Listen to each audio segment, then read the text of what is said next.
En Duralex Sedlex cumplimos 20 años de transmisión ininterrumpida gracias a tu sintonía. Con el patrocinio de OCRA, Oficina Coordinadora de Riesgos Asegurados, renovamos nuestro compromiso contigo de ser el mejor programa jurídico de la televisión en Morelos. Duralex Sedlex, conducido por el licenciado Carlos de la Rosa Segura. ¿Qué tal, amigos? Muy buenos días a quienes nos van a seguir por YouTube. Bienvenidos a su programa Duralex Sedlex. Agradecemos su atención. Ahora en esta nueva etapa de transmisión vía Zoom. Agradezco a OCRA y a don Mario Croswell que nos permite llegar en esta transmisión. Agradezco también a mi compañero, compadre y amigo, doctor Luis Uriostegui. ¿Cómo estás, compadre? Buen día. Pero agradezco principalmente al doctor Rafael Tamayo que nos permita compartir con él unos momentos de su expertise en materia de economía. Él es doctor y maestro en economía, egresado de la Universidad de Pittsburgh en Pensilvania, egresado también de la UAM en la misma materia, ha sido catedrático en el CIDE, fue ganador del premio Juan F. Noyola en 2006, ha sido secretario de Desarrollo Económico del gobierno de nuestro estado del 2006 a 2012, autor y coautor de varias obras en materia de economía, y en una de ellas hace, en uno de sus rubros, mención a el cómo y hacia dónde vamos. Y es como doy la bienvenida al doctor Tamayo. Rafa, ¿cómo estás? Buen día, bienvenido al programa. Gracias. Muy bien, Carlos, gracias por la invitación. Me da mucho gusto saludarlos a dos extraordinarios amigos cuernavacenses, Carlos de la Rosa, José Luis Uriostegui, conductores de este programa, que por cierto, ha tenido mucho éxito dado el tiempo que ya llevan al aire, ¿no? Muchas gracias. Mi querido Rafa, nos has acompañado en muchas ocasiones y agradezco que sea esta una vez más. Pues Rafa, nos encontramos con una noticia muy lamentable. En el mes de abril se perdieron más de 500,000 de empleos. Hoy amanecemos con una estrategia de una nueva normalidad que según nos dará pauta para recuperar pian pianito nuestra economía, y eso me preocupa porque pues, finalmente fue muy difícil el poder empezar a crecer.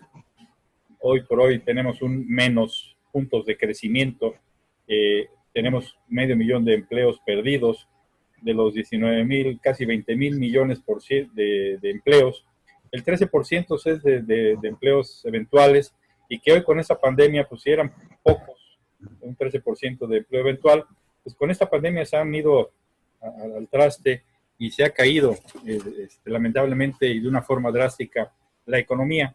Me gustaría, con base a tu expertise en materia de administración, en materia de economía pública, que nos dieras tu opinión, mi querido Rafa, hacia dónde vamos, qué nos espera en esta nueva normalidad que dice el presidente que traeremos en los días por venir, que no lo entiendo al final de cuentas, pero bueno, es como todo lo que hace el señor, muy a medias, muy a su estilo, muy a su modo, en los ayuntamientos de los municipios de la Esperanza, dice él, que entrarán 200 y tantos municipios a partir del 15 y 18 de mayo. ¿Cuál es tu opinión, mi querido Rafa?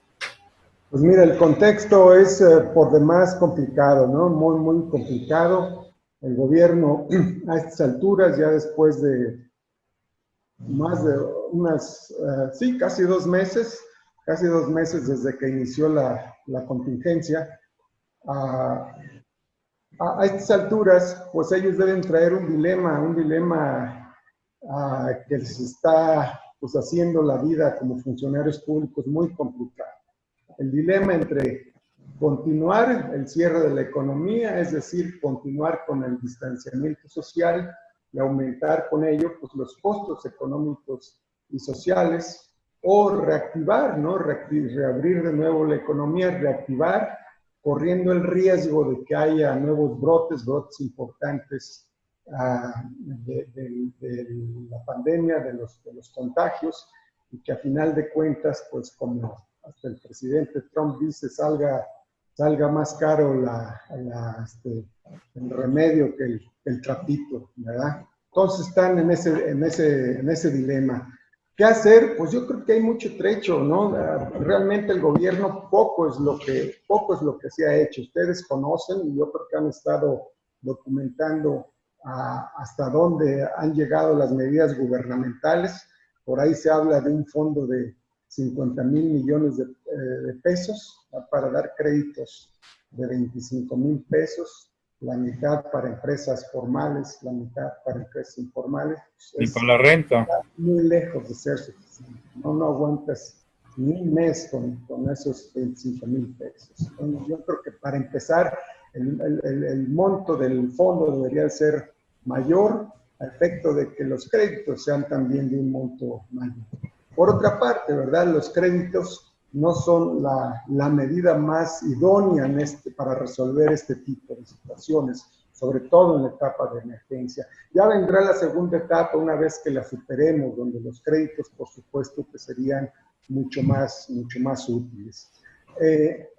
Ellos dan a entender de alguna manera que las becas, los programas que ya se habían implementado, las becas tanto a los aprendices como a los estudiantes, se ampliarán por otros 3 meses. Ves que estos sistemas de aprendizaje, estabas un año aprendiendo algo en la empresa, tiene sus deficiencias de diseño, sus resultados son cuestionables, pero bueno, se va a prolongar por otros 3 meses. Tampoco, no es la solución.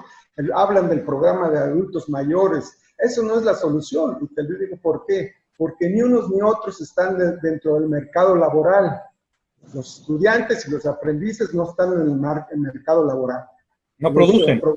El programa de adultos mayores tampoco. Esa no es la gente que necesita ayuda ahorita. Si bien las familias, a lo mejor las familias de este padrón de adultos mayores, de este padrón de estudiantes, coinciden un poco con las familias emproblemadas ahora, ¿no? Pero no es lo idóneo. Tenemos que concentrarnos en la gente que está en el mercado laboral y que ha sufrido una reducción drástica de su ingreso, ¿no? Otro problema contingente aquí son los informales. Los informales que en este país son muchísimos, son por lo menos la mitad del valor de la economía y casi 2/3 partes del empleo está en el sector informal, ¿no? A estos, pues lo que se necesita, sin duda alguna, es un programa de transferencias directas, ayuda directa en efectivo para todos, para gran parte de los trabajadores informales que han perdido su empleo. Por supuesto, la ayuda debe ser transitoria, ¿no? 2, 3 meses X, ¿no?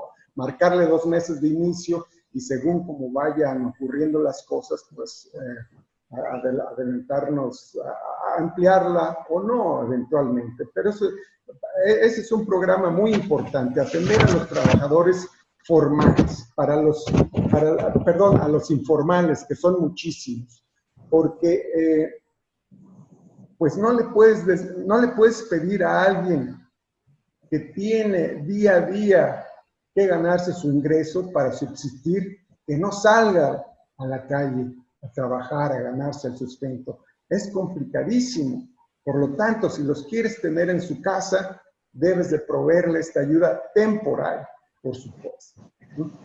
Sobre los trabajadores formales, bueno, esa es otra cuestión. Proteger que las empresas no vayan a quebrar, ¿no? Ese es el otro objetivo simultáneo. Uno es el evitar despidos hasta donde sea posible, aunque la gente no trabaje o no vaya a su trabajo, esa es la complicación. Y otro, evitar la quiebra de las empresas, ¿no? Por ahí se dice, ninguna empresa viable antes de la crisis debe cerrar debido a la crisis. Debemos de ayudarlas. ¿Cómo? Bueno, ahí se han planteado también varias opciones, se han puesto sobre la mesa, me parece muy atinadas, como suspender temporalmente, es decir, que el gobierno absorba el gasto de las contribuciones obrero-patronales, al Seguro Social, al Infonavit, a las AFORES, en este caso, o que las absorba o que las subsidie, también un programa temporal. Transferencias a los micronegocios también, a los micronegocios informales para cubrir sus costos fijos. Tienen que pagar renta, tienen que pagar electricidad, tienen que pagar agua, tienen que pagar créditos, tal vez tienen que pagar hipotecas.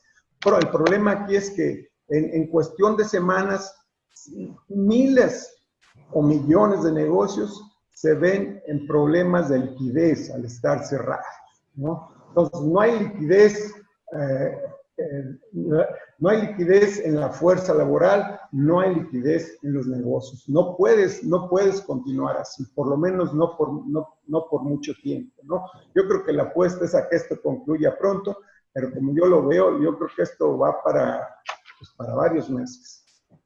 José Luis. Sí, Rafa, te saludo con gusto y a quienes nos están siguiendo en esta red social.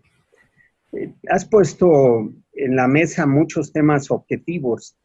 Lo primero, que la ayuda que se otorga a los adultos mayores y a los estudiantes no alivia las necesidades de los hogares, totalmente de acuerdo. Segundo, los empleos que se han perdido son empleos formales y el dato proviene del Seguro Social. Pero recordemos que no todas las empresas o pequeños comerciantes o microempresas dan de alta a sus trabajadores. Si bien les pagan un salario, no los tienen dados de alta con prestaciones de seguridad social y estos empleos que se han perdido no se están contemplando. Y si vamos al rubro del empleo informal, las cifras van aumentando estratosféricamente y alarmantemente, porque cuando circulamos sobre una vía pública vemos negocios cerrados, los que vendían alimentos, los que vendían papelería, todas aquellas actividades no esenciales o sustanciales se han venido cerrando. Y efectivamente no se ve por parte del gobierno federal, estatal o municipal una labor de previsión de cómo ayudar a que estos espacios de trabajo se puedan recuperar o perder el menor número posible. Porque si bien este programa de apoyo a empresas por los 25,000 pesos que otorga el IMSS a pagar a 3 años, son solamente para autopagos de seguridad social, no te sirven de más. Te presta ese dinero para garantizar que por lo menos durante los 3 meses siguientes les vayas a pagar a ellos. Así que no estamos viendo algo claro y la situación se está volviendo dramática. Sí, no, sí, sin duda alguna, como bien lo dices, el reporte del Seguro Social de abril es que se perdieron casi 540,000 empleos, pero la contingencia inició desde mediados de marzo.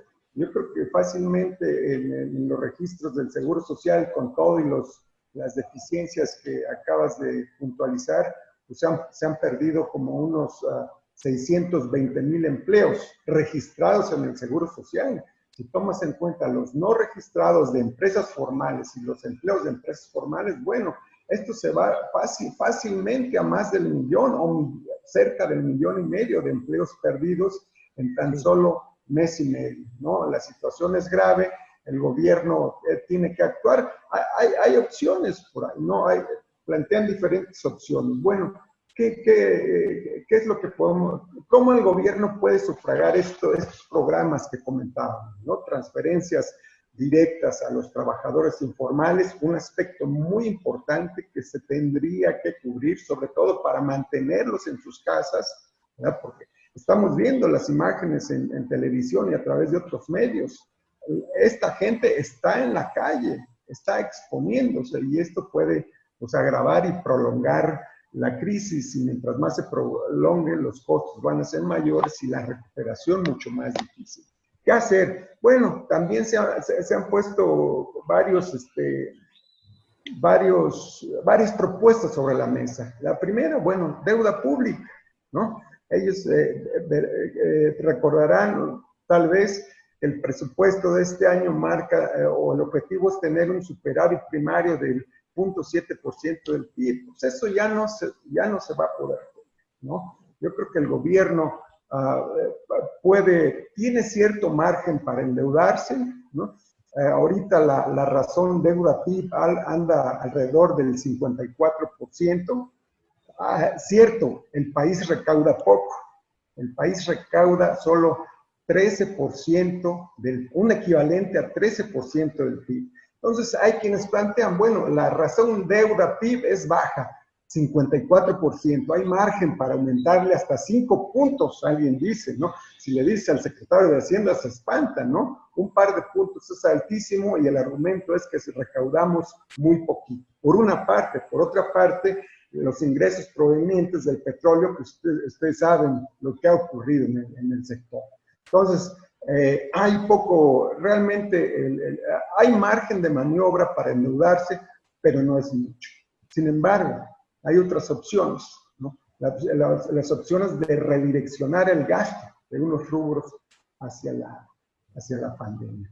El problema aquí es principalmente que el único espacio de donde se pueden utilizar recursos es de los grandes proyectos de infraestructura. La cantidad de dinero que se necesita solo puede proveer de la suspensión, digamos, de estos grandes proyectos. Suspender, pues los que ustedes ya saben, ¿no? El Tren Maya o la refinería de Dos Bocas, o el aeropuerto. Sí, es decir, no cancelarlos, vaya, pero suspenderlos para dar margen a que la crisis se atienda adecuadamente. La primera opción que platicábamos y la segunda, pues ya han sido canceladas oficialmente por el presidente, ¿no? Probablemente cambie de idea sobre las semanas a medida que se vaya sintiendo más. Lo dudo. Porque están en un dilema ahorita, ¿verdad? Una tercera opción planteada por ahí en la mesa, en varias mesas, la suspensión o la prórroga del pago del impuesto sobre la renta, ¿no? Y otras medidas adicionales como agilizar devoluciones de IVA, como acelerar el pago a los acreedores, del gobierno, etcétera, etcétera, ¿no? Han sido ya canceladas las tres opciones, desafortunadamente. Lo que han estado haciendo, pues, ¿qué van a hacer? Pues a usar el resto del fondo de estabilización. Han visto esta maniobra para rescatar el dinero de todos estos fideicomisos y bueno, a ver para ¿Cuánto le alcanza? Para cuánto alcanza. La cosa es actuar. Si se tiene ese dinero, poco o insuficiente, bueno, la cosa es ya. Lo más urgente es, creo yo, atender a esta necesidad de ingreso del sector o de los trabajadores informales, ¿no? Desde mi punto de vista. De otra manera, si el gobierno no hace algo relevante, si el gobierno no hace algo oportuno, si es que todavía puede ser esto oportuno, es posible que el daño a la economía sea enorme, ¿no? Ustedes ya han escuchado los pronósticos de crecimiento para el 2020. Cero. Pronósticos hasta de un 7% negativo, ¿no? Eso es... De decrecimiento. Sí, crecimiento negativo o de crecimiento, sí. Devastador en términos de empleo, ¿no?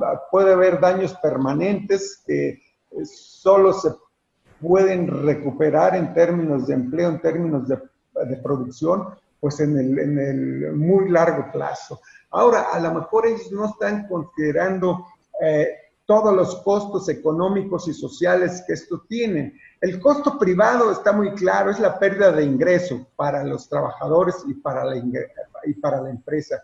Pero esto tiene derivaciones muy complejas en términos sociales, ¿no? Derivados de la desesperanza de la gente, ¿no? De la desunión familiar, el incremento de la delincuencia, el incremento de las adicciones y otros males sociales. Esos son costos sociales pues, que la nación va a pagar de algún modo, ¿no?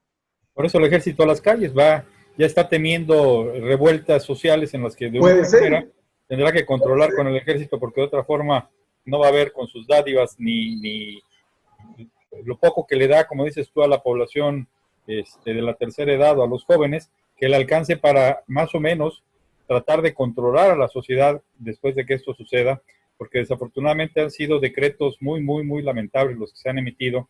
Uno de ellos, el que bien comentas, el dejar intocados sus obras magnas y el resto, pues ahí se acomodan como puedan, desaparezcan subsecretarías, reduzco gastos de secretarías, que también conlleva con ello, como bien comentas, pues daños aleatorios a la gente que trabajaba, que producía, que interactuaba con las subsecretarías o con las dependencias gubernamentales, a las cuales le reduce el gasto casi a cero, no despide gente, pero pues la mantiene ahí sin hacer realmente lo elemental. Y finalmente, pues de los fondos que tú bien comentas también, que ha echado mano de todo y de todos, pero no precisamente para acciones, obras prioritarias, o que sirvan de apalancamiento, ¿no? Simplemente es para seguir dando y dando dinero. Ni siquiera el sector salud, que tanto lo requiere, lo ha invertido para tratar de también de paliar un poquito esta pandemia. Los ha dejado, e inclusive hasta criticado y vilipendiado, que ha tenido que disculparse. Y entonces ya no entiendo realmente cuál va a ser el rumbo del país. Va a ser muy preocupante, como bien lo comentas, y pues no arriendo las ganancias a partir de su nueva normalidad, cómo nos irá paulatinamente yendo. Ahora, asumiendo que se instrumentara un programa contracíclico adecuado con los elementos que hemos estado discutiendo, ni eso va a evitar la recesión, ¿no? Eso lo debemos... Ya la tenemos. El objetivo no es evitarla, el objetivo es que sea menor, que no decrezcamos en 7 puntos, sino que decrezcamos en 3 o en 4, digamos, ¿no? Evitar la crisis, evitar el crecimiento. La mayor caída para el próximo año va a ser ya inevitable. Ahora, todo esto viene en un contexto muy complicado, ¿no? Ya veníamos de un crecimiento negativo, muy ligeramente negativo en el 2019. La caída de los precios del petróleo, ¿no? Esta disputa internacional entre Arabia Saudita y Rusia que ha pasado pues, a raspar a muchos, entre ellos a México, sobre todo por la dependencia del presupuesto público de los ingresos petroleros. Las cadenas productivas se habían venido desintegrando desde finales del 2019 con los problemas que iniciaron en China y con la desaceleración del crecimiento de China. Ya teníamos problema de proveeduría para la industria electrónica, para la industria automotriz, y eso todavía no se resuelve. Estados Unidos seguramente va a estar en recesión, y eso significa algo muy adverso para la economía del país. El turismo, bueno, no digas, está caído, ¿no? Por ahí había unos datos que las entradas de turistas internacionales a México en marzo fueron casi 35% menores a las del las de marzo del 2019. Los que entran por avión, olvídate, es 60% menos, ¿no? Los hoteles están cerrados por centenas en todo el país, ¿no? Y el turismo es una fuente de ingresos muy importante para el país. Entonces, las principales fuentes de ingreso, turismo y petróleo, pues están, no son una opción de dónde se pueda tomar el presidente o el... Oye, y no hay que dejar de lado las remesas que mandan nuestros paisanos de Estados Unidos, que con la recesión de la economía americana también van a disminuir de manera importantísima. Y eso ayuda a que muchos de nuestros compatriotas aquí en México puedan sobrevivir. Es correcto, ¿no? Es correcto, ¿no? Bueno, fue la buena noticia que nos dio, ¿no? Creo que fueron... El monto de las remesas fue récord el trimestre, durante el primer trimestre del año, ¿no? Bueno, eso es buena noticia. Que esto siga, que la tendencia pueda continuar, quién sabe, ¿no? Esperemos que así sea, pero pues también se ve complicado para los compatriotas, porque ellos allá tienen ahorita ya más de 20 millones de desempleados. 20 millones de desempleados en los Estados Unidos, la tasa de desempleo es de casi el 15%, algo nunca visto en la historia moderna, contemporánea de este ciclo pasado, no se ha visto, ¿no? Estados Unidos está en problema y por ahí hay ciertos datos. Yo creo que la tasa de desempleo es mucho más alta entre los hispanos que entre los asiáticos. Seguro. Y los sajones. Entonces, yo dudaría o pondría en duda el que esta tendencia del aumento de las remesas pueda continuar. Ok, nos quedan 2 minutitos, mensajes finales. José Luis. Pues ya nada más para la despedida. No, un minutito. Un saludo a todos. Esperamos que en el siguiente programa podamos abordar un poco más a fondo todos los daños económicos que se están avisorando y la toma de decisiones que el gobierno o los gobiernos en sus diferentes órdenes están manejando para paliarlo de alguna manera. Rafa. Sí, bueno, este tema del qué hacer, qué pueden hacer los gobiernos estatales, los gobiernos municipales. Yo creo que el papel de cualquier gobierno estatal, incluso los que tienen más recursos, Nuevo León, Estado de México o Jalisco, es meramente complementario. Puede ser en alguna medida complementario a lo que haga el gobierno federal. ¿Por qué? Pues por el centralismo que hay aquí. En términos de gasto público, hay un altísimo centralismo aún en nuestro país, ¿no? Todas las reformas que se han hecho desde el tiempo de Cedillo, el ramo 33, todo eso para salud, educación, pues es gasto etiquetado. Realmente los estados no tienen mucho margen de maniobra en términos de tener recursos libres para atender este tipo de contingencias. Algo pueden hacer, pero si el gobierno federal no lleva el liderazgo de esto y no pone el recurso principal para esto, pues cualquier gobierno estatal poco puede hacer. Los gobiernos municipales menos. Lo mejor que pueden hacer los gobiernos municipales es tratar de que las reglas de la contingencia sanitaria se cumplan, ¿no? Tratar de contribuir en ese aspecto, ¿no? De quedarse en su casa y que el gobierno municipal, el gobierno estatal, que garanticen de la mejor manera que así se haga, ¿no? Y prepararse un poco para cuando se salga de la crisis. Cuando salga de la crisis, pues los gobiernos municipales pues, van a comenzar otra vez con su actividad normal. Por ahí hablaban de un programa también de 50 mil millones, creo, para proyectos de 50 ciudades. Lo meten como el paquete para enfrentar la crisis. No lo es, ¿no? Sí va a proveer algo de empleo. Ojalá y Cuernavaca se ponga abusado y esté dentro de los proyectos, esté dentro de estas 50 ciudades. Seguramente lo está. Ojalá y los proyectos que se financien sean buenos. Bien, Rafa, pues muy amable, muchas gracias. Gracias a todos los que nos siguieron en redes. Gracias a los invitados. Nos vemos hasta el próximo en la serie. Pues síganme. Carlos, José Luis, un saludo. Muchas gracias. En Duralex Sedlex cumplimos 20 años de transmisión ininterrumpida gracias a tu sintonía. Con el patrocinio de OCRA, Oficina Coordinadora de Riesgos Asegurados, renovamos nuestro compromiso contigo de ser el mejor programa jurídico de la televisión en Morelos. Duralex Sedlex, conducido por el licenciado Carlos de la Rosa Segura.